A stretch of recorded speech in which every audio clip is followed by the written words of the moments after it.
All right, Coach, you throttle Queens 105-270, but really it's the message that you guys sent entering the second half, 35-12 there in the third quarter. What was the message to your team at that point?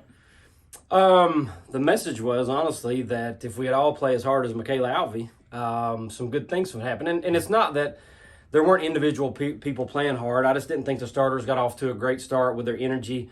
Second group came in, picked up a little bit, but it was really that late second quarter.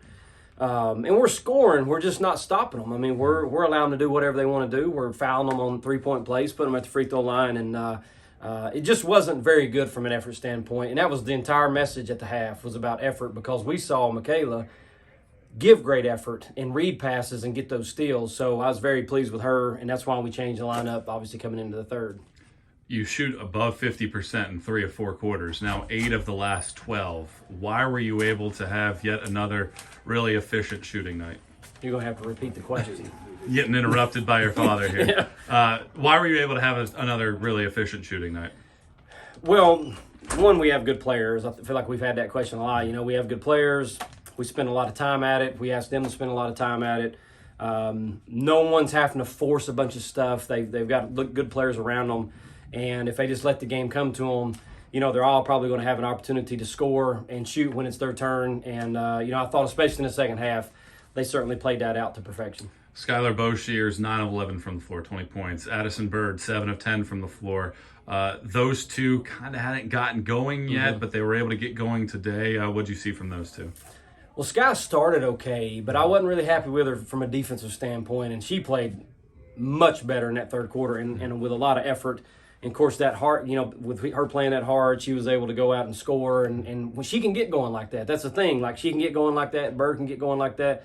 I don't know if the lineup change had anything to do with it, but at least for today in the third quarter, it worked well for both of those kids that, you know, they were kind of a focal point to kind of get things going. Of course, not only do you have Skylar, but you got Braylon that went huge there in the third. You got Lindsay scored. So, again, it's just a lot of really good pieces we have around us that you can be able to do that in that third quarter.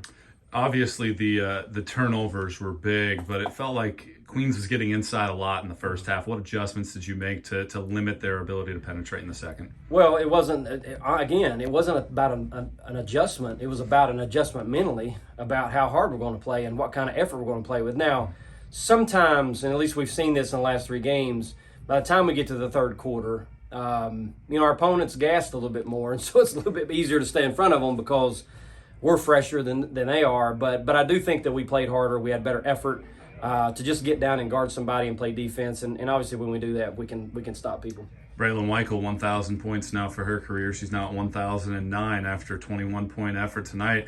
Kind of interesting how it happened, too, because it's been a lot of good defensive plays from her today. She had, I think, 3 steals, and she was one of the catalysts of that defensive effort. What's it say about her as she starts to round into form coming back from that injury here to begin her junior season, that she's starting to find form on both sides? Yeah, and I've been playing, you know, a lot of people don't know that, but, you know, she only had 2 weeks of practice before we went into the Lander game, and she's still performing at a high level. I think it took her a little bit today to kind of get going, as well as a lot of people there in the first half. But once she gets going, obviously we know that she can go. I'm certainly proud of her. She's not at the top of her game yet. She's not back at the conditioning level that we want her to be at. But lucky for her, we have a lot of other players that can pick up the pieces. And so, you know, I think last year a lot of times we put a lot of pressure on Braylon. We put a lot of weight on her back to carry us at times. And, again, we talked about the other day, she doesn't have to necessarily carry us at all times. And if they take her away, there's other people that can pick it up. But tonight, you know, obviously she goes for, 21? Yep. In kind of limited action to some degree. Now you turn your sights to Clayton State on Tuesday night, right there before Thanksgiving. You've won 3 straight. You're feeling good. They're having a good year, 3-0, depending on what happened here today in their game. What's going to be the key to walking away from Morrow, Georgia with a win? I mean, kind of keep doing what we're doing. Clayton's a very good team. They're picked high up in the Peach Belt. They're probably going to be 4-0, if I had to guess. I don't know the score of the Delta State game, but they've got good foot speed. They have good players, and they'll get after you. And they kind of took it to 2 of our conference opponents early, or the first weekend of the season. So, you know, and I think they'll play a lot of people. So our style of play, we'll see what happens as we kind of clash. But I think you're going to see 2 teams that are probably going to get after each other defensively, try to wear each other down. So it's going to be two teams trying to win at the same game plan.